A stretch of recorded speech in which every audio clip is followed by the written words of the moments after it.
O George Orwell dizia que se houver em inglês uma palavra mais simples para dizer o que tu queres dizer, use essa palavra. Portanto, era frontalmente contra o uso O nosso Orwell é o Sam da Kid. Sim. Tem dito que podes usar palavras mais fáceis. E há muitos autores que concordam com isso, outros que não, que empobrece a língua, o vocabulário dos leitores, etc. Portanto, que deviam ter acesso a um vocabulário mais rico, mais... E fica mais acessível para muita gente também, se simplificas Fica mais a linguagem. acessível, claro. Porque há muita gente que complica a linguagem para dificultar a leitura. Não é? Porque há também muitos tipos de escritores e às vezes são muito... dedicam-se muito à língua, ao tipo de linguagem. Nem sequer é à beleza poética, é a própria linguagem. E então esses são muito rococós, têm ali assim, muita decoração que não adianta muito para... Sentes que é para dar uma mística diferente ao livro? São as pessoas que estão... Normalmente são pessoas que têm uma relação mais conservadora com a leitura e com os livros. Normalmente vêm de literatura. Porque há muitos escritores que não vêm de literatura, são jornalistas, por exemplo, ou são advogados, ou são médicos. Mas os que vêm da literatura, enfim, como estudaram a história da literatura, leram os clássicos, especialmente do século XIX, início do século XX, em que a linguagem era muito, muito decorada, cheia de ornamentos, acabam por valorizar muito isso. E há uma certa beleza aí. Bom tema para começar. Afonso, bem-vindo. Tudo bem? Pá, sim, gosto de fazer esta de começar sem eu já depois não ias fazer, eu estava tipo, se não vai fazer. Boa, mas fizemos. Não sou eu, é a malta que está ali dentro a gravar. Eu gosto quando não faz, eu gosto quando quando eu entro de câmara. Tipo, a malta que está a chegar à conversa. Está bem, mas depois o Afonso não sabe que está a gravar, sabes que ele diz uma coisa que não pode ser. O Afonso é escritor, o Afonso sabe sempre o que dizer, não é? Pois Depois também tens essa. Pois é. Mas eu gostei deste tema de... Já lá vamos a Afonso ser uma grande personagem do nosso universo fora programa. Pá, isso é hilariante. Porque o maior fã de Afonso Cruz é o nosso Pedro Azevedo, que esteve cá ontem, por acaso. Para o Pedro ter estado na mesma cadeira que tu é uma das coisas, um dos highlights da vida dele. Foi até o tema de ontem. Mas é giro, estávamos a falar disso. Se bem que ele neste momento pode dizer que foi o Afonso que esteve na mesma cadeira que ele, não é? É verdade, veio depois. Pode dizer ao contrário, pode dizer isso. Mas pronto, para nós... Tu eras uma figura imaginária até o Pedro ter de facto trazido um livro teu que dizia Afonso Cruz. Que, portanto, tornou-se real. Mas, tipo, ok, não é um amigo imaginário do Pedro, que nós até estávamos preocupados com ele até um certo ponto, porque de facto ele passa muito tempo contigo. Ele leva tudo o que tu escreves muito a sério. Muito a sério. Quer dizer que alguém a tomar atenção. Sim, ele disse que havia... Aliás, eu vou partilhar isto. Ele disse que havia... Pá, eu peço já desculpa por não saber o título do livro, mas ele passou-nos a ideia de que a meio do teu livro há uma parte em que tu falas do elefante azul. Do livro teu. Não é esse. Não é? Não é. Esse é o escritor. Então foi de loucos, Estás a ver? Então esta é de loucos, Sim. Porque para mim tudo o que ele fala de livros é de Afonso Cruz. Não fala mais nada. Percebo perfeitamente. Ele não fala mais nada. Todos os dias pelo menos há que eu uma me história lembro, tua. também pode acontecer que eu tenha... Não. Todos os dias há uma história tua. Não é. Não sejas... Não, mas por exemplo, Nem Todas as Baleias Voam acompanhou a nossa mesa durante muito tempo. E não é porque ele lê devagar. Ele leu foi muitas vezes. É verdade. E não sei se não está no carro. Que é aquele livro de espera. É aquele que está sempre aqui de lado, não é? Mas por acaso não há esta relação de... Eu imagino que com os escritores haja muito isto, que é as pessoas terem uma amizade contigo e chegarem, por exemplo, quando conheces algumas pessoas que leem os teus livros, chegarem a pé ti como se fosses quase um amigo delas. Como se elas tivessem tido conversas contigo. Sim, é uma relação muito assimétrica, aliás, como acontece com a televisão, por exemplo. O público, os espectadores veem aquela cara, há ali algo de familiar, mas isso não se verifica do outro lado. Eu não tenho essa relação. Mas tem que ter uma agilidade, não é? Para... Sim.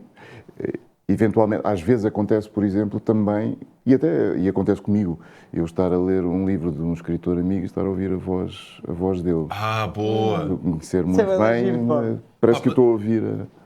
É como se ele estivesse a ler para ti, não é? Sim. Isso é uma das giro, pá. Eu acho que a diferença... Por exemplo, estava a falar do paralelismo da televisão com isso, mas eu acho que os livros normalmente tocam um lado das pessoas, depende do livro, não é? Mas os livros muitas vezes acordam um lado da pessoa mais emocional ou tocam-lhes ali uma mudança de vida que tu tornas-te muito importante. Eu tenho alguns autores que têm essa relação, que é tu tornas-te muito importante ou um pilar daquela mudança ou daquela parte da vida, ou seja, há uma ligação Sim, forte. claro. Os livros têm sempre arcos emocionais, provocam emoções, mesmo aqueles mais frios, e ou fazem refletir, ou fazem pensar. Também é um tipo de arte em que a fruição é muito lenta, ou seja, um livro demora muito mais a ler do que ouvir uma música. Não é? São 2 minutos e aquilo, 2 minutos e 15 e já está. Agora, com um livro, não. O livro demora a entrar, o livro exige descodificação, portanto, exige um esforço do próprio leitor, ou seja, o que eu tenho aqui são signos escritos em páginas. Sim. E, portanto, eu tenho de descodificar aquilo e, portanto, ele não me é oferecido como é oferecido, por exemplo, uma imagem. A imagem, eu não preciso descodificar dessa forma. E, portanto, é uma atividade, a maior parte das vezes, silenciosa, que é, como eu costumo dizer, ciumenta. Portanto, enquanto que eu posso ouvir música e cozinhar, ou conduzir, ou quando estou a ler, não posso fazer praticamente mais nada. Portanto, estou a ler, não há... E, portanto, depois acaba por levar as pessoas a uma imersão enorme dentro ou poder isso acontecer. Mas é isso, e especialmente na fase do mundo que nós estamos, que está muito superficial todo o consumo de conteúdo, acho até que a leitura ganha uma importância maior porque quem se dedica a ler está a rejeitar todo o outro estímulo que existe fácil. Ou seja, há ali uma dedicação ao livro que se calhar há 20 ou 30 anos era mais normal. Era mais normal estar parado a ler um livro porque não tinhas grande opção. Sim, mas a leitura frequente sempre foi rara, ou seja, sempre foi de nicho. O que acontece hoje em dia é que há muito mais pessoas que sabem ler do que antes. Que ajuda, não é? É uma coisa que ajuda. E, portanto, estão constantemente a ler. Estão a ler nas redes sociais, estão a ler publicidade, estão a ler legendas, estão a ler. Okay. E não estão a ler livros. Esses que leem livros continuam a ser poucos, como sempre foram. Apesar de que, enfim, publica-se cada vez mais. Há cada vez mais livros, mais autores, mais... A verdade é que basta, como há mais consumidores, mesmo que seja uma pouca percentagem, essa percentagem aumenta em valor, sim, não é? Sim. Também porque existem livros mais comerciais que são vendidos a par dos outros livros de outro tipo de literatura. O que antes não acontecia. Por exemplo, alguns livros eram vendidos em quiosques ou em papelarias, aqueles romances românticos, ou certos géneros, como os policiais, a ficção científica, muitas vezes eram vendidos fora das livrarias. E agora não, livros pequeninos. Agora todos são vendidos no mesmo Já espaço. é muito mais raro. Lembro-me de ser miúdo. Mesmo no supermercado, ao pé das caixas, havia aqueles livros pequeninos de bolso para... Pois havia essa cena. Pois havia. E ainda há, por exemplo, há uns que se vêem ainda, umas crónicas de algumas, mas já é muito raro. Sim. Já não se vende tanto. Lá está, porque eu acho que hoje em dia já a leitura é mais séria agora. Não sei porquê. Agora há muito mais géneros, muito mais, por exemplo, a fantasia apareceu outro tipo de ficção especulativa, etc. Ou seja, apareceram muitas formas de escrever diferentes, as fronteiras diluíram-se também e, portanto, há aqui muito mais escolha. Há livros que estão muito mais próximos do entretenimento, que estão muito mais próximos do blockbuster do cinema do que daquela literatura, ou como nós olhávamos para a literatura no século XIX e na primeira metade do século XX, etc. E, portanto... Por acaso há essa, estavas a dizer, e as redes sociais são aqui um grande rival da leitura, porque tornam o nosso cérebro muito diferente, ou seja, é estímulo rápido, enquanto para a leitura é necessário um estímulo muito mais lento e uma digestão do conteúdo de forma muito diferente. Mas, ao mesmo tempo, vê-se muito agora livros virais. Ou seja, porque há muito conteúdo sobre livros e aquele teu título mais... Há livros que estão a vender também muito pelas redes sociais e que vêm de outros países, há muito essa partilha. Portanto, no fundo... É porque também quem lê, os leitores, quem gosta de ler, tem pelo livro uma paixão enorme. E, portanto, quando esse nicho, e quando se consegue chegar a este nicho, estamos aqui a falar de milhares de pessoas em Portugal, e, portanto, se aquilo tem sucesso nas redes sociais, se alguém fala do livro empenhadamente, com fervor, etc., as pessoas têm alguma curiosidade, os leitores têm alguma curiosidade e, claro, compram e funciona muito bem. Mas isso das redes sociais, porque estavas a falar, e bem, eu acho que é o termo certo para livros é, um livro tem que ser descodificado, não é? Não dá para estar a ler e a fazer outra coisa. E nós estamos numa fase em que eu acho que pronto, o ser humano nunca esteve tão impaciente em termos daquilo que acontece à volta e daquilo que vê. E, portanto, isso das redes sociais, do conteúdo rápido, é o pináculo dessa falta de paciência, não é? Estás a ver Reels e já não tem... Porque faltam 2 minutos para o autocarro, vou ver um Reel. E tipo, este Reel tem 2 minutos e meio, já vi meio, adeus. Não estou para ver mais 2 minutos. Os 2 minutos já é bué, não é? E tu tens tanta impaciência já em relação ao conteúdo rápido e essa dopamina rápida, que depois quando te vês a ler um livro, vens para é tão abaixo de onde o teu cérebro costuma estar, que às vezes até pode ser estranho e nem dá para as pessoas descodificarem, porque é tipo, eu não costumo estar neste comprimento de onda. Estou tão cá em baixo que para mim é estranho, que eu não sei fazer isto. Mas ao mesmo tempo é terapêutico. Mas é. Agora o livro ganha uma posição quase. É o que eu estava a dizer há bocado. A leitura era mais, mesmo que houvesse menos gente a ler, quem lia era meio natural a leitura. Era uma prática natural. E hoje em dia é uma prática muito mais oposta ao que é o normal das pessoas. Toda a gente está agarrado ao telemóvel e às redes sociais. Sim. E é um conteúdo que lá está. O livro, tu meio que escolhes o conteúdo, enquanto nas redes estão-te a dar o conteúdo. Sim, eu até costumo dizer que a leitura é uma espécie de espiritualidade laica, ou seja, eu remeto-me a uma espécie de silêncio, afasto-me do mundo e, portanto, há aqui assim e é um tempo lento de total concentração, etc. Eu tenho... Não podes ter mais nada. Sim, que é aquela questão... Nós não estamos propriamente programados para este tipo de atividades. Isto é uma coisa nova. Das redes sociais, sim. Não. A leitura. Okay. Porque a leitura em ambientes, vamos imaginar, se eu vivesse na savana ou numa selva ou onde fosse, eu não posso estar tanto tempo aliado do mundo. É muito perigoso estar assim, aliado, concentrado numa atividade só.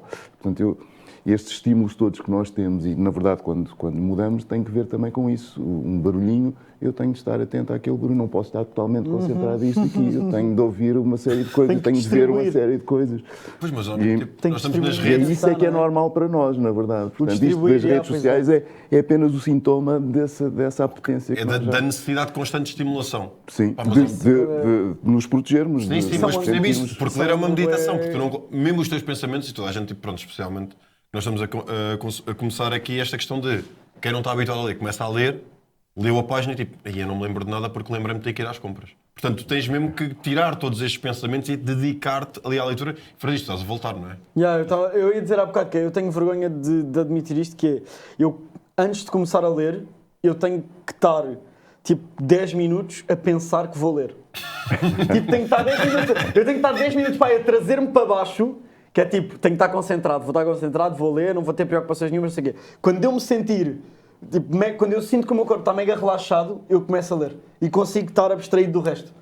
Mas depois vem um barulho e eu assim, não, larga-me. Vem um barulho e larga-me. Estou aqui, agora estou aqui. Pá, e depois às vezes meto fones sem música para ver se sai, mas continua o barulho, ou tipo, há alguém em casa a falar, não sei o que, já me aconteceu estar a tentar ler e passar-me em casa, tipo, pá, calem-se um bocado, estou a tentar ler, calem-se. Preciso de silêncio, não consigo estar focado nas duas coisas, porque senão eu vou estar a ler, acaba a página e penso, eu não li nada. Eu estava só preocupado com o calarem-se ou não. Tipo, não dá. Desvirtua-se completamente. E há livros também que não pedem muito Isto é isso. Nós não conseguimos focar-nos no livro, ou porque a leitura é complexa, ou porque nós não estamos a gostar, não entramos naquela personagem, há ali qualquer coisa que nos afasta daquilo. Depois isso, há vários... Isso depois também me fascina, há vários estilos de escrita, pronto, não é? Claro. Há a escrita mais elitista, como estávamos a falar há bocado, ou uma escrita mais simples. E depois fascina-me porque há pessoas que gostam mais daquela, quase como espiritualidade lá, como estavas a dizer, e há outras pessoas que gostam mais numa de... em vez como de se fosse por exemplo, em vez de estar a ver Reels, a minha namorada, assim... estavas a falar dos estilos de fantasia e eu rimo porque é um tema na minha vida. Esta questão agora, tipo, de toda a fantasia, e ela lê aquilo, tipo, parece... É como se estivesse no telemóvel. Ela está a ler aquilo enquanto do lado, está a cozinhar, está assim com os olhos, tipo, para mim é impossível. E depois ela diz-me, amor, tens que ler isto, não sei o que é para discutirmos, e tipo, eu não consigo, eu estou a ler aquilo, e pá, isto não é para mim. Descrições bué da grandes, tudo e mais alguma coisa. Tipo, sinto mesmo que aquilo não foi escrito para mim. Sim. E eu não me ligo muito, por exemplo, eu estava a dizer que estava a ler a cena do Da Vinci, que para mim é muito mais tipo, de repente estou em Florença, de repente estou aqui a andar com ele, estou a analisar ali a peça, Mas ia-te perguntar, tu tens muita gente que lê os teus livros de uma faixa etária mais jovem? Sim, porque também escrevo para crianças e jovens. Ok. Mas estava a falar, por exemplo, estes livros, os que não são... Especificamente, Sim. é muito difícil de definir isso. O que acontece muitas vezes, ou o que acontece a maior parte das vezes, é que os livros para crianças são, de facto, os livros que podem ser lidos por todas as pessoas, pelos avós e pelas crianças. E um livro que normalmente nós dizemos que é ficção narrativa, por exemplo, normalmente exclui as crianças, ou seja, elas não são capazes de perceber o livro, ou não são capazes de se interessar pelo livro, etc. E portanto, é ao contrário. O mais universal é aquele que normalmente é escrito para crianças. Mas sim, acontece muitas vezes que um livro que foi sempre publicado e vendido para adultos, que de repente começa a ser lido por pessoas mais jovens. Adultos, porque é para entrar nesta, se a geração de facto vem ter contigo e está dedicada a isto, porque a nossa ideia é que a geração está toda perdida na Sim, rede. muitas vezes sim, até porque os próprios professores, os professores bibliotecários, os professores de português, muitas vezes aconselham como leitura um livro de um autor contemporâneo, por exemplo, em vez de só a leitura obrigatória, por exemplo. Sim, que também não se foi alterando, né? A leitura obrigatória. Não precisas de ler só a Fadoriana, podes ir para outros sítios. Sim. Pá, mas por acaso agora disseste isso de parte da avó e da criança e de serem os mais abrangentes. Tu tens isso em conta como escritor? Nós falamos muito disto dos filmes, que é tu vês um filme para crianças, mas está lá muita coisa no meio que é para adultos. Sim, Há sim. esse cuidado também, quando tu escreves um livro para crianças, de entreter também quem os vai ler para as crianças? Sim, claro, porque na verdade a maior parte destes livros são comprados por adultos, são lidos por eles às crianças, e muita gente, e eu inclusive, eu gosto de comprar álbuns ilustrados, que são claramente livros para crianças. Aliás, um dos meus livros favoritos é um livro daqueles que tem as capas grossíssimas, para crianças muito, muito novas. Todas as páginas são plastificadas. Posso ter rugosidades nas... Há páginas que não têm nada escrito, outras que é simplesmente uma frasita, só a descrever o que está a passar, sem grande interesse. E, no entanto, eu gosto muito daquele livro. E uso esse livro, não tem. De passar também uma flor, nasce. Eu uso este livro como manual de escrita. Ele tem os elementos todos necessários para escrever uma história. Portanto, uso em oficinas de escrita, etc. E é um livro para crianças muito pequenitas. Isso é de giro quebrar a quarta parede de... Eu estou a escrever um livro para crianças, mas quem o vai ler não são as crianças.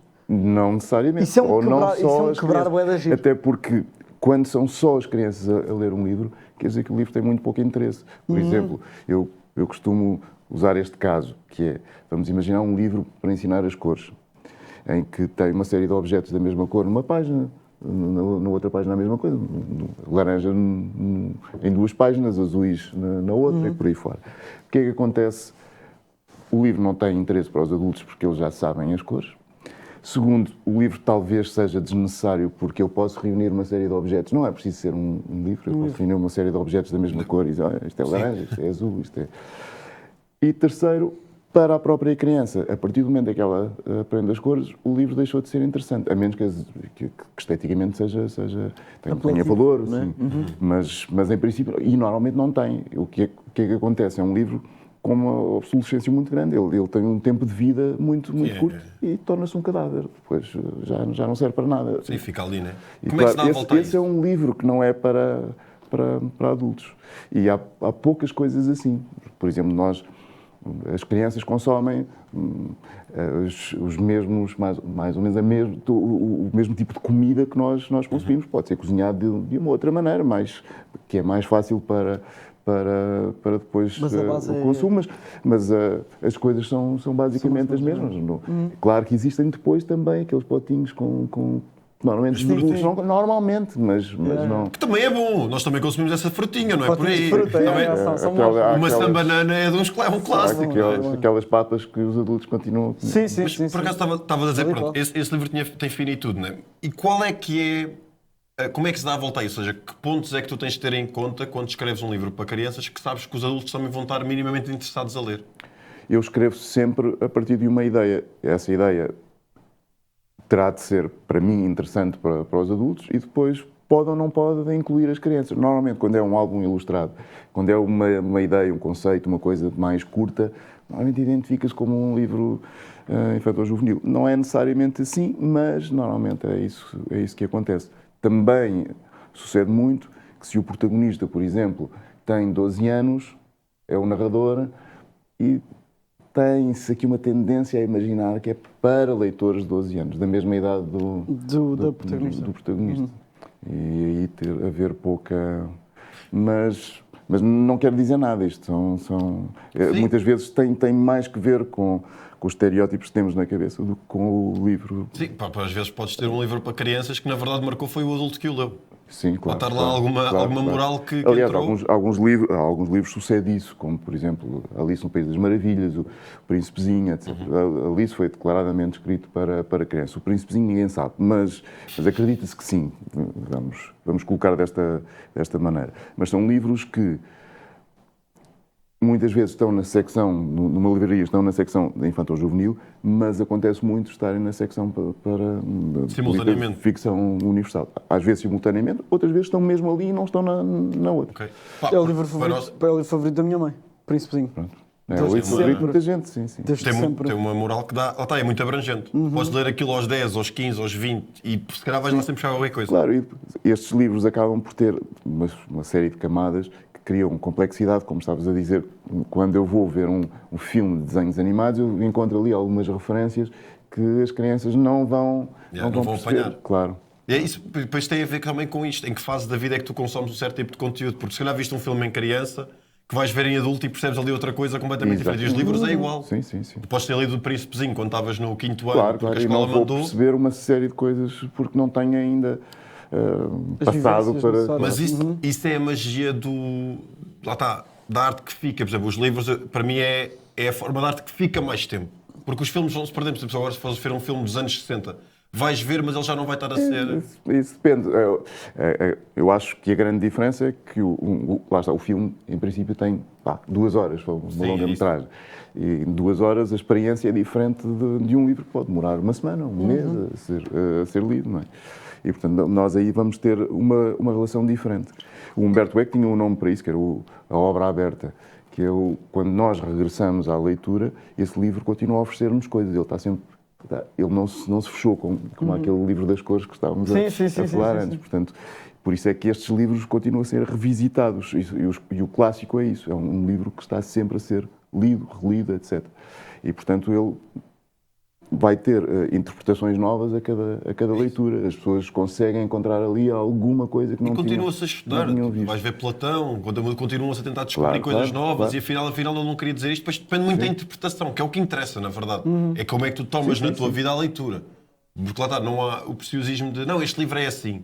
O livro não é nada. Eu li assim, tu liste assim, ok, bora discutir as ideias. A literatura não é um manual escolar, ele não te está a dizer como é que... Sim. Nem tu o pretendes como escritor, não é? Porque não há ideia de... Às vezes as pessoas dizem isto era uma cena que me irritava na escola de uma maneira... Eu nunca tive boa relação, mas eu português gostava. E tinha aquela cena, não, aqui o autor quis dizer isso. E eu sempre perguntei, tipo, mas como é que tu sabes? Claro. Não estavas lá, não é? Tipo, aqui a pessoa queria dizer isto. Não, o gajo escreveu e eu tiro o que eu quiser daqui. Claro, os artistas não estão ao lado dos leitores.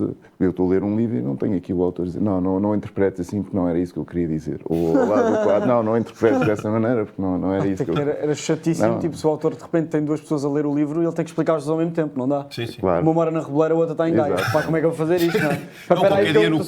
Qualquer dia no Cobo já existe um AI qualquer que diz... Tu perguntas o que é que ele quer dizer aqui e ele diz.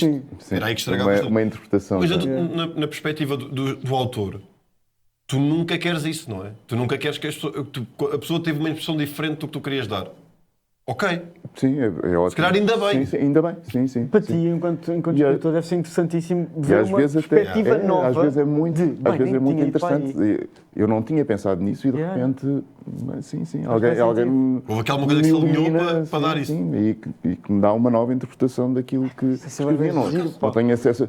E mesmo, por exemplo, eu escrevi um livro chamado Flores e a terminar... Uma das personagens principais tem ali uma relação com o espelho, com um beijo que ele não sente nada, é uma espécie de um beijo já que se tornou rotineiro e que, portanto, não o acorda. E depois eu comecei, isto é muito parecido com contos de fadas, não é? Aqui uma bela Adormecida, adormecida, exatamente. o espelho, não é?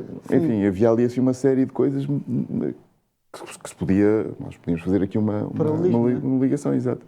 E, no entanto, não tinha pensado nisso, ou seja, não foi propositado. Mas depois de ter escrito o livro, comecei a pensar nisso. Tem aqui uma relação. Ok. Mas tu chegam-te muitas, eu não sei se há alguma maneira das pessoas contactarem contigo, mas tipo enviam-te, olha, neste livro, ou para te fazerem perguntas até sobre alguma coisa, chega-te... Sim, e às vezes correções, pessoas que encontram gralhas, pessoas que encontram... Eu também sou esse gajo. Às vezes tipo... Não. Real? Se encontras gralhas, calas, não vais mandar gralhas. Não, porque é fixe para a próxima edição já não ter, não é? É verdade. Porque é impossível rever... Okay, aliás, os livros têm sempre gralha. É impossível um livro sair... Não é impossível, mas é muito implausível que um livro vá para... Às vezes até assinatura, às livrarias sem uma gralha. Pelo menos um acento mal colocado, uma vírgula, uma coisa qualquer. Por acaso, esta relação... Eu tinha sempre esta questão, que é a relação com fechar o livro. Ou seja, tu tens ali... Não sei qual é que é a tua, por isso é que estou a perguntar, mas chegar àquela fase... Pronto, não mexes mais. Porque eu imagino, tipo, a relação na música é tipo... Quando lanças a música há sempre qualquer coisa que não gostas. Tipo, num livro, em 500 páginas, é impossível tu estás satisfeito com todos os parágrafos. Mas é tipo, olha, está bom, já não dá. Sim, eu acho que há aqui também uma saturação, uma exaustão em relação àquilo que se está a escrever, em que nós já... Chega-se a um ponto em que eu não consigo perceber se posso fazer melhor ou se só estou a estragar aquilo que está feito. Mas essa sensibilidade é importante começar a aprender, não é? Quando aquele ponto em que, olha, já não vai melhorar aqui, daqui já não vai sair melhor. Sim, quer dizer, pode se tornar, por exemplo, mais longo, mas isso não quer dizer que seja melhor. Às vezes é o contrário. Se calhar devia cortar. E há escritores que têm muito medo de cortar, há outros que adoram cortar e, portanto... Enfim, e nós nunca sabemos qual é a melhor opção. A intuição, não é? Exato. E eu também tenho, enfim, o meu método para escrever um romance passa sempre por conhecer o final. E, portanto... Começar pelo fim? Não, saber o mas final? A premissa inicial dá-me o último momento do livro. Se eu tenho uma pessoa que quer determinada coisa na vida, ou tem esta ambição, ou tem este medo, quer fugir de determinada ameaça, eu sei qual é o final. Ele consegue ou não consegue aquilo que pretende. Não sabes qual é, mas sabes que é uma delas. Mas é uma excelente... Não, quando eu a coloco logo ao início do livro, esta é uma pessoa que quer não sei o quê, eu posso não saber se termina... Eu posso não definir se é uma tragédia ou uma comédia, se termina bem ou termina mal, mas consigo perceber o que é que ele quer e isso está ali no... Então imagina, quando tu começas a escrever, não há já um roteiro na tua cabeça de isto vai para ali, isto vai para ali, vai para ali e acabar aqui. Sim, mas de uma forma simples. Eu não estruturo muitíssimo, mas sim, a estruturo. Ou seja, e é como digo, se eu tiver uma premissa sólida, gosto, eu já tenho um final. Depois, a meio, é só impedir esta personagem de chegar àquilo que ela quer na vida. Porque se eu lhe entregar aquilo que ela quer, eu fico com uma história muito pequenina. Isso é verdade, mas no processo não há nenhuma prisão autoimposta de isto vai para aqui, vai para ali. Não, é tipo, no meio, olha, lembrei-me, eu posso ter um carro vermelho, vou ter, e depois faz uma viagem. Claro, e mudo, e posso mudar o que eu quiser, obviamente. A arte é um espaço de liberdade. Por acaso tenho qual é que foi o livro que demorou menos a escrever, tipo, a nível de tempo? Não é o livro, nomeadamente, podes dizer o nome, mas tipo, quanto tempo é que foi o que... O mínimo... Os livros é difícil de responder a isso, mas... porque eu posso dar muitas respostas. Porque a ideia pode ter começado em 2010, mas o livro só entrou... Eu tenho 54 anos, né? Eu posso dizer que este livro mais recente demorou 54 anos a ser escrito, porque, na verdade, eu escrevo com a minha experiência, portanto, com a minha experiência de vida. Mas eu também posso dizer, não, demorou desde que eu comecei a escrevê-lo. Vamos imaginar, 3 anos. Mas eu não estou sempre a escrever. É isso, na verdade, tipo, escrevi a primeira... Por outro lado, quando não estou a escrever, posso estar a pensar nele. E, portanto, é muito difícil dizer exatamente o tempo que demora a escrever. Isso mostra um bocado também da tua profissão. É tipo a volatilidade que existe em escrever, não é? Eu tenho um caso que eu às vezes conto mais como anedota do que outra coisa qualquer, que é possível escrever um livro numa hora e meia. Eu vivo a 1h30 de Lisboa de carro e uma vez estava a regressar a casa e pus o telefone a gravar e gravei 12 poemas durante a viagem. E esses 12 poemas serviram de texto para um livro ilustrado. E, portanto, depois em Improviso. casa afinei-os, revi e o livro saiu. Portanto, aqui este esboço inicial demorou uma hora e meia. Ok, e tudo E pode improviso. acontecer. Estava a Sim, gravar? Sim, pode acontecer. Dá um freestyle no carro. Meio rapper até. Não, Foi meio rapper aí. Mas freestyle de poema deve ser muito mais difícil, não é? É, tem Parece que ter uma muito densidade mais maior. difícil. Não é? Yeah. Tem que ter um Não, bocadinho e mais. para mim, poema tem que logo ter alguma. Tem que ter um bocado de emoção, não é? Tem que ter ali uma emoção à mistura. Tem que haver alguma emoção. Ou uma tristeza, uma melancolia, ou. Não necessariamente, mas Depende de qual Sim, é sim, que. não necessariamente. Na minha cabeça é que. Sim, é sim, que tem. há uma. É mais- Por é acaso, mais para para falar mim. dessa densidade do escritor, e agora tu tocaste numa coisa que foi a questão de, pronto, nós temos que a vida vai acontecendo e não estás sempre em cima de um livro e tens que viver para escrever, porque como estavas a dizer, o livro pode ter 54 anos de vida e só agora é que se tornou físico. Mas esta questão, há sempre a ideia do escritor, da escrivaninha, do escuro, do estar ali, do intelectual, mas a verdade é que tu, para ter histórias para escrever, tu tens mais de 40 livros, tens que viver. Tu não consegues estar fechado na cabana, ou consegues? Qual é que é o equilíbrio que se faz, por há acaso? todo o tipo de escritores, não é? Escritores que escreveram na prisão, escritores que viajaram muito, escritores que são muito conhecidos pelos personagens viajarem muito e aquilo é quase icónico. E, no entanto, eles próprios não viajaram nada. E por aí fora. Mas tu, no E teu caso, há muitos... pede-te viver para escrever? Não é necessário que o escritor viaje, por exemplo, ou saia, ou tenha experiências. O que acontece, e isso também é uma das magias, um lado bonito da literatura, é que nós conseguimos imaginar estar no lugar de outra pessoa qualquer. Eu não tenho agora de matar uma pessoa para ter uma personagem que é um assassino. Portanto, eu consigo imaginar o que é que isso significa. Aliás, eu até costumo Ainda dizer, bem, Afonso. todos nós já tivemos vontade de matar alguém. Às vezes vemos ali um político a dizer não sei o quê. Nós temos muita vontade de... E, claro, não acontece. O que eu costumo dizer é que todos nós temos um assassino dentro de nós. Só normalmente não o deixamos sair à noite. Mas é isso. Sim, sim. É E, importante, portanto, é importante que não deixemos. Nós temos estas personagens todas e não é, de facto, necessário... Há uma coisa que eu acho muita piada, porque um amigo meu, a determinada altura, leu uma descrição de uma enxaqueca num romance. E partilhou essa descrição da enxaqueca, dizendo que realmente só uma pessoa que passou por isto é que conseguiria descrever esta... E eu mandei-lhe uma mensagem, dizia, olha, eu, na verdade, nunca tive uma dor de cabeça. Eu, por acaso, ultimamente já tive, mas nunca tive uma enxaqueca. Não sei o que é isso. E, portanto, não é... Não saber o que é uma enxaqueca. E, no entanto, descrevia, pelos vistos, com uma grande acuracidade, em que ele diz, sim, de facto é isso. De facto, é isto mesmo que se sente. Okay. Enviaram-te a informação, né? Entrou aqui, alguma coisa... Sim, imaginar o que é que pode acontecer a uma pessoa que tem...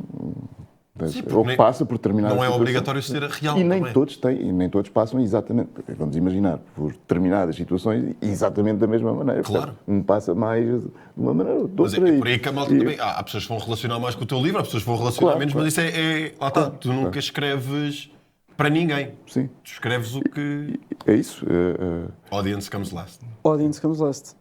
Esse é um Rick Rubin. Por acaso, podemos analisar isso.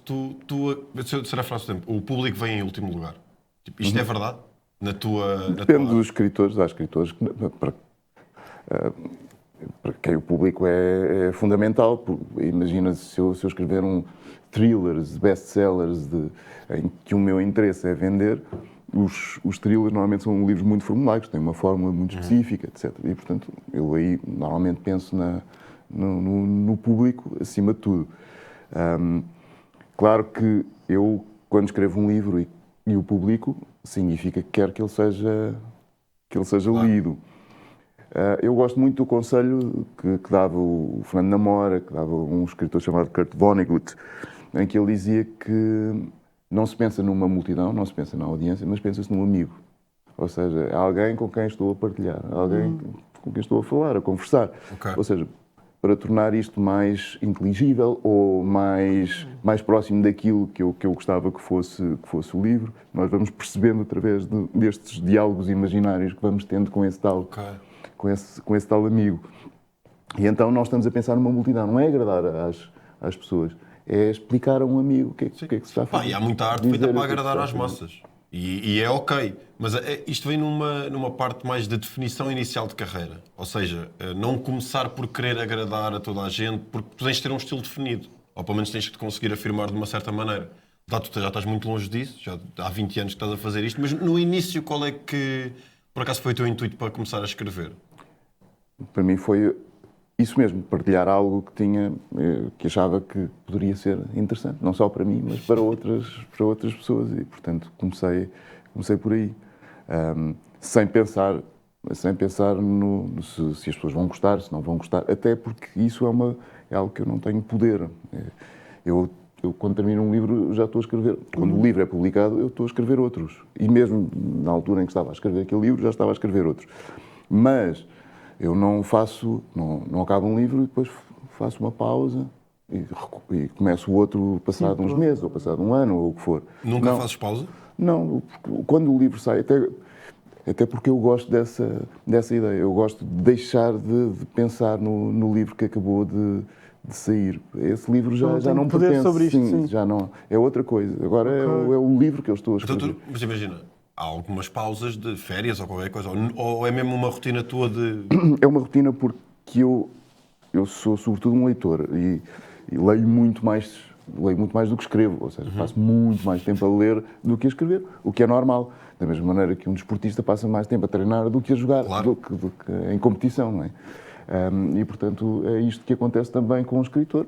Tem de passar muito mais tempo a ler do que... Porque ler efetivamente é treinar, não é? Exato.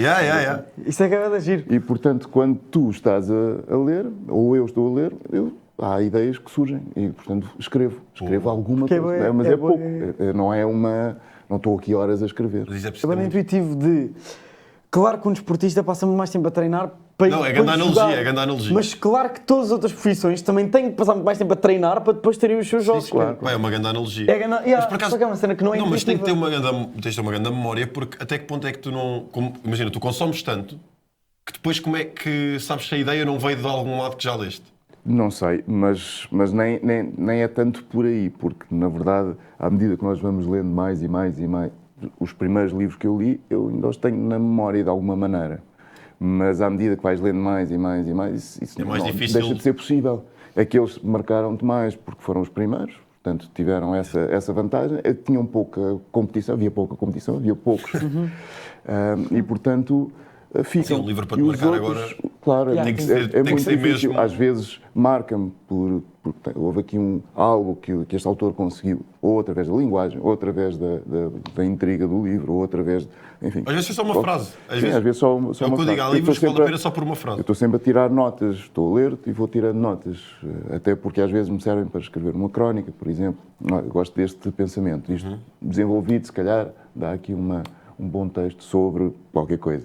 Okay. Então, passo o tempo a ler e a tirar notas, que às vezes são até mais do que notas, já se transformam em textos que podem ser publicáveis, que podem pertencer a um romance, que podem ser uma crónica, como disse antes, ou um conto.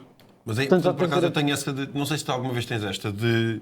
Por exemplo, para mim ajuda muito estar a ler e a escrever algumas frases que gostei, ou mesmo para interiorizar o livro. Sim, até porque escrever ajuda-te muito a memorizar. Sim, sem dúvida. É o que eu costumo dizer em relação às cábulas. Não é? Sim. Tu fazes uma cábula, depois já não precisas de a usar. Não é? Já não é preciso. Escreveste aquilo, em princípio. Sempre tive tanto medo de usar cábulas. Tu usavas na escola? Pois é. Não precisavas de memória de elefante. Mas eu cheguei a usar cábulas várias vezes. Eu tinha tanto medo. Eu tinha mais medo de ser apanhado do que de as usar. Não tinha mesmo coragem. Claro, mas também eu, mas se calhar a maior parte das pessoas não o faz, mais por medo de ser apanhado. Eu tinha mais medo de ser apanhado do que de as usar. Mas eu tinha mais medo do meu pai do que de as usar. Percebo perfeitamente. Eu tinha mais medo do que o meu pai me vai fazer do que de as usar. Não, então, mas era isso. Mas eu desisti logo. A matemática... Tu eras bom em matemática? Depende dos anos. Mas, por exemplo, a geometria foi um bom aluno. Ok. Eu também dependo dos anos. Do primeiro ao quarto eu era excelente. A partir do quarto, esquece. Não, pá, eu matemática e física ou química deixei logo de lado. O português era fixe, porque um gajo de tempo, a cena da interpretação era só ir buscar ao texto. Às vezes as próprias perguntas tinham respostas para outras perguntas, que eu nunca percebi como é que faziam isso, mas isto era uma realidade.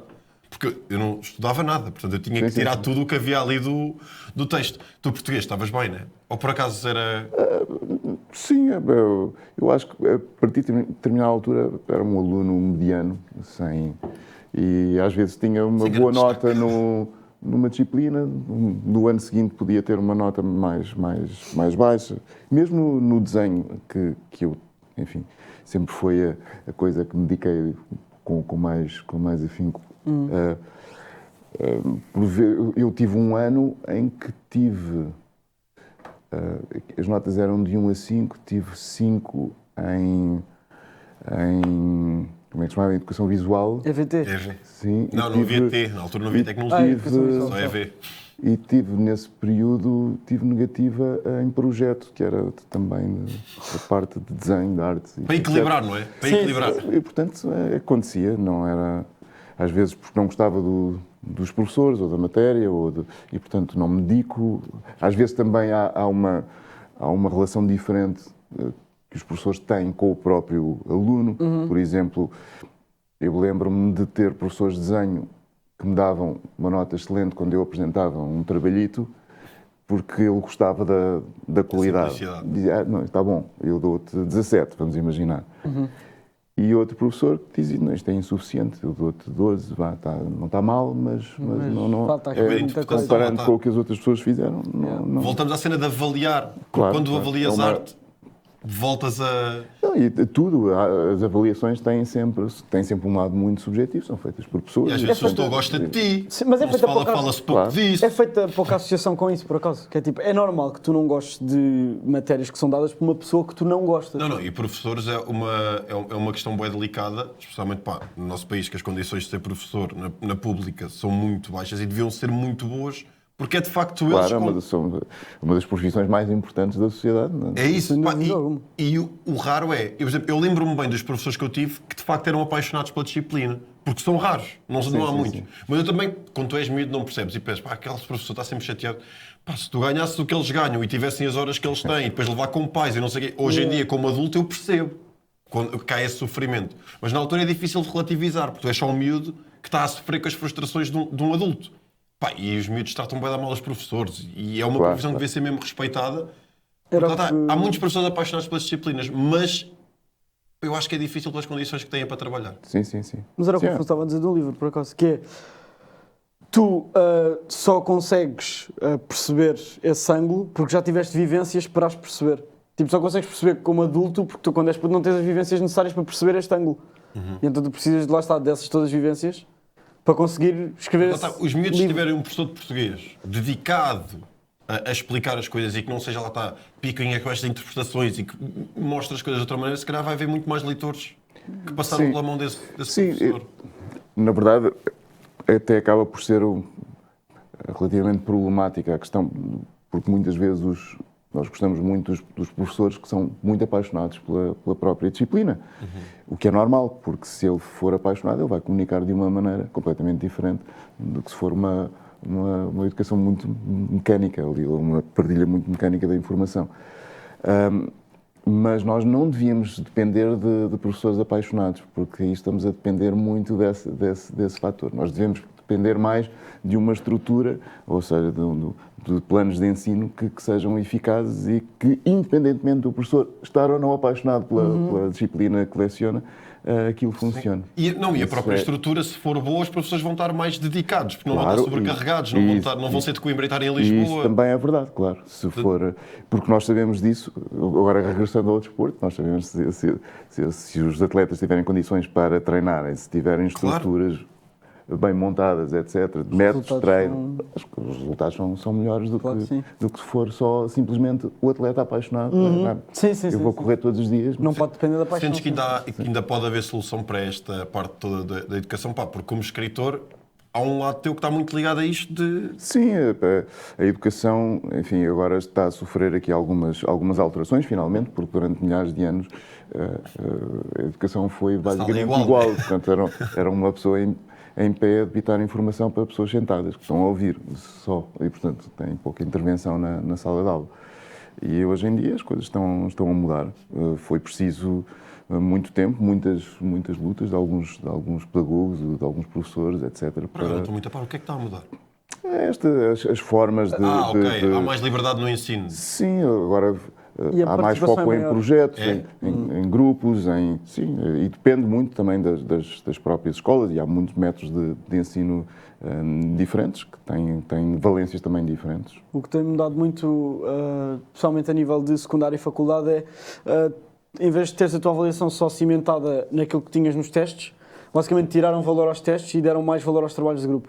Por exemplo, foi uma das primeiras coisas que se tentou fazer, foi aumentar quanto é que valem os trabalhos de grupo e aumentar as tuas intervenções na aula. Ou seja, começar a, por exemplo, antes o teste representava tipo 80%, e agora mudaram as percentagens para darem mais valência às competências sociais, porque agora esta também, os telemóveis nas escolas também está a ser outro tema bem debatido. Sim. Sou a favor de não haver. Queres ligar a alguém, vais à contínua como eu fazia. Não, mas por acaso deve ser. Mas olha que eu olho para. Tipo, imagina, eu moro ao pé de duas escolas e quando eu passo, não vejo os miúdos muito no telemóvel no recreio, especialmente ali entre os 10 e os 14. Que se calhar a partir dos 14, não é? Que já se. Acho que isso é uma ideia concebida por nós, por acaso. Os estudos que eu li dizem que os adultos são aqueles que passam mais tempo com o ecrã à frente. E as crianças mais novitas são as que passam menos, o que é normal, porque os pais não têm capacidade também. Mas há essa noção de não dar. Sim. É o último risco. Mas que os adultos são os piores, na verdade. Como é que é a tua relação com isso? Tu estás bem? Sim.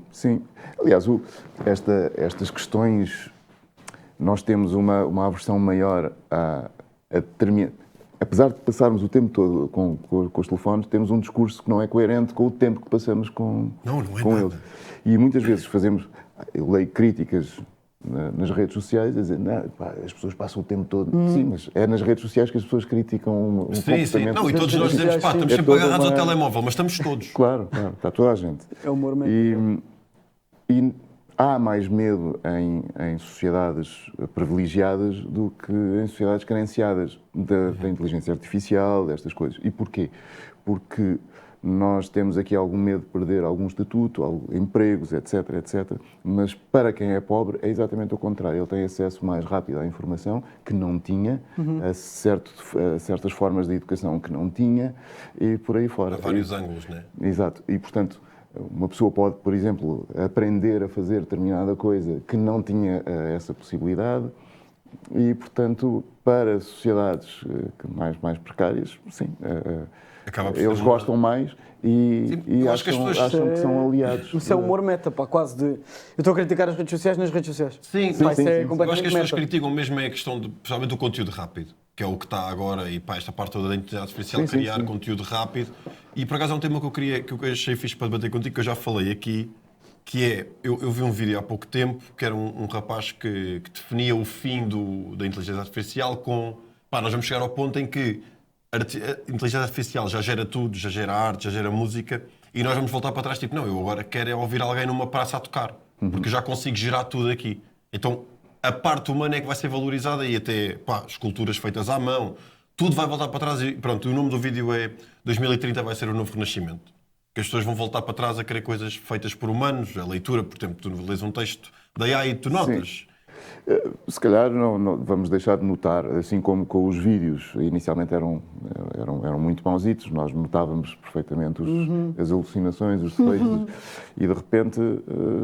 Sim, é assustador o tempo que demorou. Sim, é muito pouco tempo. Portanto, a capacidade vai duplicando de ano para ano e, portanto, Os recursos que são precisos para elaborar também. É toda uma loucura. O que eu acho é que, e eu digo isto muitas vezes, vamos imaginar, eu gosto de cozinhar, mas há aí pessoas que cozinham muito melhor do que eu, são profissionais, não é? E, no entanto, eu não deixo de cozinhar. Se um dia houver aqui uma tecnologia que é muito melhor do que eu, a pintar, a escrever, quer que seja, isso não quer dizer que eu deixe de escrever. Eu gosto de escrever e, portanto, escrevo. E é somente por isso. E, portanto, não tem de ser uma coisa que substitui a outra. Eu, às vezes, em conversas deste tipo, levo uma vassoura. E levo uma vassoura porquê? Como argumento. Nós inventámos o aspirador, mas a vassoura continua a ser usada. Continuamos a usar. Nós andamos de carro, mas ainda há quem ande de cavalo, não é? E de bicicleta. Sim. E nós inventámos um elevador, mas também as escadas não desapareceram. Sim. E, portanto, também pode acontecer que a humanidade se torne obsoleta, mas pode acontecer Ouvir o também inimigo comum, não é? faça todo o sentido sermos Com base em vassouras. todo este storyline. Sejam vassouras. Com base em todo este storyline, fica improvável isso acontecer. Não, eu acho que vai sempre haver um amor. Criamos Pá. sempre a Nós evolução. temos o amor ao prato que foi feito à mão, que quando vais à aldeia e está lá um prato. E há o prazer de fazer. Também há esse. E, Nós portanto, estamos mais desconectados. não é preciso. Enfim, é verdade que pode aparecer uma tecnologia que me oferece o prato incrível, já pronto. Nós carregamos num botão e aparece a comida feita. Mas eu gosto de fazer. Então não. Por exemplo, eu bato a maionese à mão. É mais fácil fazer com um aparelho qualquer elétrico, mas eu gosto de fazer à mão. E, portanto, Dá outro gosto. Demora mais tempo. Isso é real? Sim. Isso é real? Sim. Pá, eu tenho sempre essa relação. Ainda não consegui acertar na maionese. Pá. Ainda não estou nessa. Mas por acaso há bocado estava a ler um excerto deste livro que o Pedro. Sim, de fazer maionese. Que é bem fácil, supostamente. Mas ainda não estou lá. Mas eu também agora comecei a morar sozinho há pouco tempo. Não faço ideia como é que estamos a faz trabalhar. para ser muito sincero. Pá, é com mostarda, ovo. Sim, há muitas maneiras. Sim. Ok. Pois não vais dar a tua receita, né? Não é isso. Não. Usas uma gordura, normalmente até as pessoas usam óleo de girassol, por exemplo. Eu, por acaso, gosto de fazer só com azeite. Mas... Claro, porque saúde também. Eu acho que o sabor do azeite é muito melhor, não é? Sim. No geral, O sabor pá. do azeite, pá, o sabor ao óleo. E os óleos estão demonizados, não é? Não se pode usar óleos, são demonizados. As pessoas reclamam um pouco, às vezes, porque fica demasiado presente nas maioneses. Nós estamos habituados a um tipo de maionese, que é com óleo, e com o azeite fica com muita presença do azeite. Mas também... Eu gosto porque me habituei também. A cozinha é uma parte fundamental do teu dia. É. Pois, está-se a notar aqui uma calma na cozinha, né? Fazer tudo. Sim. Fazes pão? Faço. Agora, ultimamente, não tenho feito por motivos familiares. Tenho andado de um lado para o outro. E, sim, o pão envolve ali alguma dedicação, né? Alguma calma. O que me aconteceu foi que deixei morrer o meu ecossistema da minha massa mãe. Né? Sim. Pois, agora esta também é uma moda, pá. Então, é massa mãe, não é? Isto não é uma moda, isto é a coisa mais antiga. Certo, mas agora está, por exemplo, nas redes sociais agora está. Sim. Nunca saiu de moda. Há muitas pessoas a tentar recuperar isso. Mas a massa mãe, já estás a par de massa mãe? Estou a par de conceito. É incrível. Sim. É incrível. Enfim, se vocês comprarem um pão alentejano, o pão alentejano é feito assim. Sim. Pois. Mas será que é todo? Quer dizer, não, é todo não. Qual é que é, sabe, o que é que dá mais prazer fazer na cozinha? Tipo, pode ser um prato, o que é que... Tua assinatura, não é? Sim. Não tenho assim nada em particular. Porque cozinho muita coisa diferente e gosto também dos desafios, gosto de fazer algo novo. Eu também reaproveito muito, não deito nada fora e, portanto, esta cozinha é muito importante.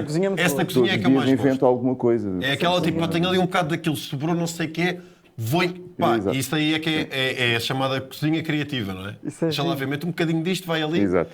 Mas por acaso, não sei se é muito pessoal, mas eu gostava de saber, tu estavas a dizer, lês muito e escreves muito. Tipo, como é que é um dia teu normal? Se estiveres tipo, pronto, estou a trabalhar, estou... Bom, tenho os compromissos, o secretariado, responder a e-mails, entregar este documento ou aquele documento, etc. Isso normalmente faço durante o dia. Depois, ao final do dia, e leio. Leio durante o dia também. E é, aliás, como já disse, a minha principal atividade, onde passo mais tempo. Depois, ao final do dia, às vezes sento-me porque tenho de escrever um texto. Outras vezes escrevo porque tive uma ideia qualquer. Ok. Mas não é obrigatório que vás escrever todos os dias? Não. Às vezes, quando estou a ler, também tenho uma ideia qualquer e escrevo.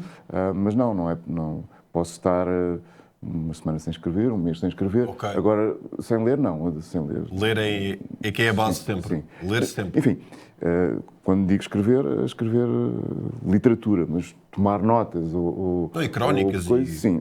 Bom, e as crónicas, tenho uma crónica quinzenal, por exemplo, para o Sapo. Tenho de escrever, por exemplo. Hoje tenho de entregar. Tenho que escrever. Esta hoje vai ter que ser. Sim. Não há hipótese de fugir. Para onde é que eu ia? Perdi-me agora. Não sei, mas eu ia perguntar... Boa. eu- Obrigado. Não, boa, eu ia perguntar como é que te surgiu a oportunidade de fazer uma crónica e se sentes que o Afonso que escreve livro é diferente do Afonso que escreve crónica. Eu comecei a escrever crónicas para o Jornal de Letras. E eu... Enfim, nós em Portugal temos uma tradição de crónicas um pouco diferente, por exemplo, do que acontece no Brasil. Mas sim, a crónica é um pouco diferente da literatura. Há algumas características são comuns, a crónica literária, mas há outras que não. Por exemplo, normalmente não há descrição de personagens, não há um princípio, meio e fim no sentido da intriga clássica. Pode ser só uma situação, etc. Portanto, a crónica mais tem pessoal, muito ou a não? ver com o cotidiano. Sim, é uma cena com o mais, dia a é uma dia. cena mais pessoal, não é? É mais uma E opinião. pode ser uma coisa Também é mais muito pessoal, giro, pode ser Coisa que me aconteceu, sim, pode ser mais humano do que, pá, às vezes o livro é mais, estás mais de fora, ou não, podes estar a escrever na primeira pessoa. Não, na a verdade. própria crónica ela pode ser ficção, ou seja, ela não Ok. tem de ser uma... por exemplo, no Brasil isso acontece muito, um dos cronistas mais conhecidos, Luís Fernando Veríssimo, a maior parte daquelas crónicas cá em Portugal passariam por contos. Não são contos, são crónicas, só que são crónicas ficcionadas. Portanto, Ok, muito tem crónica moral na mesma, mas está... não tem moral, é uma situação. Nós vemos ali umas personagens ok. a interagir, com diálogos, etc. E, pronto, e é isso. E é isso. E ele é também, isso. mas ele também utiliza, por exemplo, personagens não sei o quê, ou seja, ele faz uma crónica meio ficcional assim, com personagens do cotidiano, ou é mesmo tudo raiz? Pode ser ficcionado tudo, não é? Completamente. Pode ser completamente. Pois, a nossa tradição não é nada assim. Aliás, há uma crónica dele que eu dou muitas vezes de exemplo para mostrar que, por vezes, as ideias passam simplesmente por inversões ou por tensões. E ele tem uma crónica que brinca com a metamorfose de Kafka, não é? Que é um homem que acorda transformado num inseto. E ele escreveu uma crónica que é uma barata que um dia acorda transformada num escritor cego. Ok, Boa! isso é giro. Muito bom. Isso é Então, giro. enfim, é uma situação. Não tem aquelas... Lá está, não é desenvolvido o suficiente para ser um conto, propriamente, com princípio, meio e fim, mas é uma Quase, mas situação Mas passa uma boa ideia. ficcionada. Isso para mim foi para texto sim. humorístico já. Só Não, mas essa inversão. Ele tinha um grande sentido de humor, sim. Pá, essa inversão está Yeah, muito essa fixe. inversão está muito boa, pá. A barata acordar. Por acaso com- queria falar uma beca sobre este livro que está aí. Já não te lembras dele, né? Porque já saiu. Já não te lembras Mais dele. ou menos, sim. Já Tinha umas apagaste. ideias. Estás quantos à frente? Ou Eu seja, já entreguei mais 2 depois desse. É surreal, por acaso. é um workout. É surreal, Está é aqui, surreal, pá. é surreal. Qual é- não, Surreal. pá, e vais continuar. A cena é esta, nunca há uma finitude, né? Enquanto as ideias estiverem a vir, estás a escrever. Sim, e é normal que elas continuem a vir se houver, por exemplo, leitura. A leitura é um combustível para isso. Pois é isso, enquanto estiveres a consumir, a fábrica está a funcionar para. Pá. Mas, pá, a capa é magnífica. O título é super intrigante. Pois é. A Cozinheira do Ditador é super intrigante. É, para onde é que isto vai? É que pode ser literalmente a Cozinheira do Ditador. E é. E é. Mas sim, poderia sim. não ser. Mas Sim, sim. pode ser perfeitamente um título de alguém que não é cozinheiro de um ditador e é só metáfora para algo. Sim, ou uma sim, analogia, ou tipo, é super enigmático. Pá, e eu quero deixar gosto aqui disto. só uma nota que é fantástica sobre isto, que é, eu há bocado perguntei ao Pedro, porque eu sou mais de Kobo, às vezes, e o Pedro é muito mais livros. Eu perguntei-lhe se fazer isto era mau para o livro. Ele disse, não, é suposto.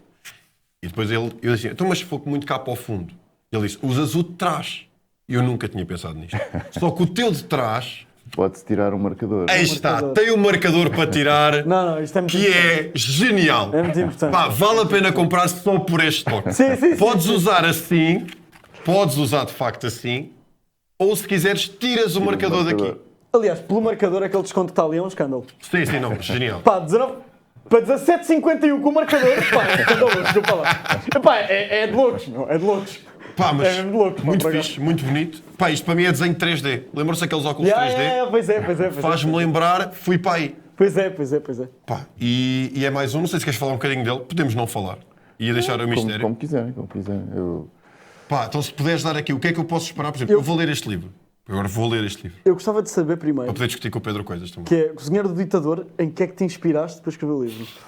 Este livro nasceu de uma série de textos que fui escrevendo sobre comida, sobre alimentação, sobre o ato de comer e o que é que isso significa para nós enquanto seres humanos, o que é que significa, porque é que cozinhamos, porque é que estetizamos a comida, porque é que temos um ritual à volta da mesa, porque é que as mesas nos mostram hierarquias, o que é que significa estar sentado ao lado do anfitrião, onde é que se senta. E, portanto, há muita coisa à volta da comida, o modo como é apresentado, quem serve, etc. E, portanto, que tem implicações profundas naquilo que É isto nós que a reflexão nos faz, como tu estavas a dizer, a cena de ler e estar calma a pensar sobre o tema. Tipo, isto tudo saiu, está um livro, são, não quer mentir, quase 300 páginas. quase 300 páginas, aí está, sobre o ato de comer. Sim, é uma cozinheira, o contexto é este, é uma cozinheira que vive presa na mansão de um ditador, cozinha para ele. E todos os dias é humilhada, ofendida, violentada, etc. E vai falando de comida, ela gosta muito de comer, vai falando de comida, mas é uma cozinheira muito zangada com a sua situação. Eu não sabia, não é? eu já li, apanhei um bocadinho a meio, que o Pedro me disse para ler há pouco. Pronto, eu não tenho o contexto de quem é que está a falar. E o que me pareceu foi esse. É a analogia de tudo, desde as posições, desde a maneira como está apresentado, desde o... Que lá está. E quando tu estás... E isto é muito importante para o que estávamos a falar antes da nossa geração estar muito superficial ou não ir a fundo nas coisas. E já tipo, tu consegues tirar tudo, ou consegues tirar 300 páginas de quase todos os temas, se estiveres focado. E depois vêm os ramos, não é? Tu começas a falar da comida, mas depois vem a relação, e depois a relação também tem a ver com a apresentação. É perceberes toda a profundidade de um tema e o quão fundo dá para ir. É um tema muito complexo, porque também implica também a ética. Nós temos aqui a ética animal, eu devo ou não devo comer determinado tipo de coisa, faca de peixe, não é? Ou mesmo que não seja ética nesse sentido, mas também há proibições religiosas e às vezes são contraditórias. Uns comem porque comem porque ou não comem porque é sujo, os outros não comem porque é puro. Por exemplo, os hindus não comem vaca porque é sagrado, sim. Sagrado. Os muçulmanos não comem o porco porque é impuro, sim. E historicamente há uma razão para isso. Não é que os porcos sejam sujos, mas os porcos vivem no mesmo lugar, ou seja, são... Sim. Mas há aquela questão também que são almas para povos nómadas que caminham, o porco é um animal que não os representa, portanto não tem nada a ver com eles. E os nómadas não só saem do mesmo lugar à procura de mais de comida, de mais recursos, portanto quando se exaura aquele território é preciso procurar novos territórios, mas também para sair do próprio lixo. Portanto, nós numa cidade temos esgotos, etc, mas se eu vivesse sempre no mesmo lugar, eu estaria a sujar aquele lugar e, portanto, estaria a viver no meu lixo. Quando caminho, eu saio do próprio lixo. O porco é impuro para a maior parte dos povos nómadas, precisamente por isso. Era para os antigos hebreus, dentro do judaísmo, e para muçulmanos, precisamente porque nasce numa gene... Esse tema... E é por esta razão que é tão importante ler. Foi quase esta Não, mas é isso, tão importante ler para esta informação que tu tiveste, tu foste lê-la em processo de escrita do livro para descobrir isto, ou por acaso já... Não, por acaso, enfim, já tinha até escrito sobre o assunto e sobre esta relação entre nómadas e sedentários. Existem muitas proibições, por exemplo, na Bíblia que nos parecem incompreensíveis. Por exemplo, eu não posso misturar linho com lã. E porquê que eu não posso misturar linho com lã? Porque o linho é um produto agrário, da agricultura. A lã é o produto de um nómada pastoril, ou seja, é um rebanho, é do rebanho. Eu ando com aquele animal. E, portanto, se eu for nómada, eu não uso o linho. Se eu for agricultor, eu uso o linho, mas não uso necessariamente a lã. Não se mistura cereais com leite, não se mistura. Há uma série de coisas que não se podem fazer. A minha cabeça está a explodir. Da mesma maneira, não se come o porco. Exatamente, ou seja, aqueles, por exemplo, também não se podia ter um altar com a pedra trabalhada. Porquê? Porque as ferramentas são típicas da cidade, do sedentário. O nómada não tem tempo e nem anda com um altar atrás e, portanto, não, É o o simbolismo. altar dele são pedras empilhadas. E, portanto, basta empilhar as pedras, não é preciso. E às vezes há muitas regras que são feitas deste modo, mas que são básicas para um determinado tipo de vida. E então são facilmente explicáveis por esse tipo de vida. Daí Deus ter gostado mais da oferenda de sangue de Abel, que ele mata os seus animais e oferece, do que os cereais de Caim. Daí que depois gera esse primeiro homicídio, fratricídio neste caso. Mas ali mostra-se bem a diferença. Há aqui um que é um pastor e há um que é um agricultor. E Deus prefere o pastor ao agricultor. E durante muito tempo ele está sempre a defender as pessoas que vivem em tendas. O tabernáculo é uma tenda e não um templo. O templo só é construído muito depois, porque o templo já é um produto da sedentarização. Mas não sei o que dizer. É difícil quando és Pronto, old like aqui that. enfim, já tinha aqui uma relação muito grande com esse tipo de... Mas existe coisa. esse processo de, por exemplo, estás a meio do livro e pá, lembras-te de alguma coisa que podes introduzir, mas não estás bem a certeza, tipo, vais consumir alguma coisa ou algum outro livro, alguma outra informação Sim. para Enquanto complementar. estava a escrever este livro, li uma série de outros que tinham... Uma série de livros que tinham que ver com a alimentação, com a comida, etc. Tu lês quantos E também livros com por semana, desculpa? Não consigo contabilizar, porque ok. leio mais do que um ao mesmo tempo. E, portanto, Pois escreves mais que ao mesmo tempo. Estás com bué de também, gavetas, consigo. né? Há muitas Yeah, gavetas que é só ir buscar. Muita Sim, gaveta. especialmente se for o ensaio, não ficção, etc. É até muito mais fácil haver esse... Então, Claro. desculpa, eu estava isto ainda sobre o livro. Estava a olhar aqui para a capa, pá, e não sei se... Eu acredito que ambos os elementos tenham simbolismo, ou que queiram dizer algo, não é? Porquê a romã? Neste caso até foi a designer que escolheu. Ok. Mas a romã é um fruto cheio de simbologia, sim. Ok. E aqui neste caso também tem esta coisa do sangue, estar muito próximo da cor Foi para aí que eu fui. do sangue e, portanto, Eu fui para aí que eu fui desta e cozinheira que quer uma vingança. Eu fui para aí Por que eu acaso fui. fui Eu fui para a para... coroa do ditador. E tem uma coroa também. Também tem a sim. coroa, sim. Não, eu tinha ido para o sangue e depois tinha ido para o facto da mão estar, a mão e a faca estarem desenhadas meio em tracejado, meio a esvanecer-se, como se fosse uma mão simbólica de ela quer matar o ditador, mas acaba por não o matar. Foi para aí que eu fui. Sim, ela quer muito matar o ditador. Isso aí confirma-se. Às suas confirma-se. facas, o meu exército de facas com desejo de se espetar no corpo do ditador. São facas que querem isso mesmo. Giro. Pá, e fica feito aqui, pá, o convite, eu agora vou ler. E o Francisco vai começar a ler, porque tu acabaste de debitar um período de informação. Cada vez que ele agora pegar no telemóvel para ir ver um reelzinho, vai pensar, não posso. Há muita informação no mundo Há para eu ir mais buscar. coisas, não, há coisas da Afonso Cruz que eu quero saber, em vez de estar aqui a ver reels da banana e da maçã. Há mais coisas que eu quero ver na minha Sim, vida. pá, é muito inspirador, sinceramente. Yeah, Realmente. porque às vezes tu estás a ouvir e tu pensas, pá, a quantidade de coisas já tens de ter lido.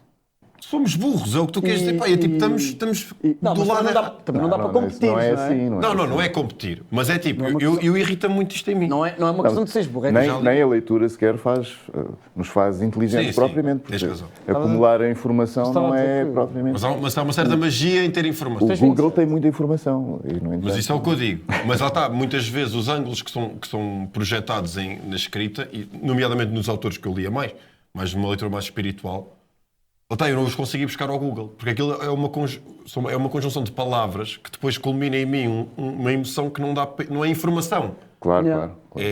É mais do Claro. que isso. Sim. Por isso é que eu digo, estar a ler informação, justamente de história, nunca para mim nunca foi muito atrativo, tirando, por exemplo, esta parte do Da Vinci que está ligada à arte e à maneira como ela evoluiu. Mas, por exemplo, estar a ler a Segunda Guerra Mundial nunca me chamou. Porque isso dá para pesquisar. Se eu conseguir... Olha, a batalha no dia X foi aonde? Sim, mas é sempre diferente. É sempre diferente, porque é uma narrativa como que te a envolve. ideia, sim, Mas estou a dizer, para mim, pessoalmente, Eu gosto nunca... mais de ler cenas de Segunda Guerra Mundial. Lá está, por isso é que Porque somos todos é diferentes. uma experiência bem imersiva. Nem toda a história é tipo. Todos os filmes que tu foi viste, tudo aquilo que já viste, Uma guerra marco. muito recente. há sempre qualquer coisa também nova que tu E a aprendes. história tipo, repete-se, pá, não é? Às sim. vezes é bom ler o passado porque a história repete-se e estamos a ver um bocado. sim. Vamos E- chegar aqui aos 20. Que Sim, estás sim. com medo? Estou, claro que estou. Claro que estou. Sim, O tá homem toda tem a o gente. botão vermelho, meu. Claro. Sim, sim. Claro Há que toda estou. a gente, sim, sim. Mas a verdade é que tipo, pá, é relaxar e fazer pão e maionese. É um bocado isso, temos que focar para dentro, não é? Fazer pão e maionese. Isso é um mote de vida. Faz pão e maionese, para não te preocupes. Sim, sim. Faz pão e maionese. O resto há de acontecer. Pá, Afonso, olha, muito obrigado. Obrigado. Pá, Foi um honestamente, prazer. muito, fixe. muito obrigado, muito inspirador e o que nós vamos ler hoje. Esquece, esquece. Mesmo muito obrigado. Obrigado. Malta, muito obrigado por terem estado connosco. Espero que tenham gostado desta grande entrevista. E agora vamos ter que fechar isto porque eu e o Francisco temos 2 livros cada um para ler até às 6 da tarde. Muito obrigado a todos, um beijinho e até amanhã.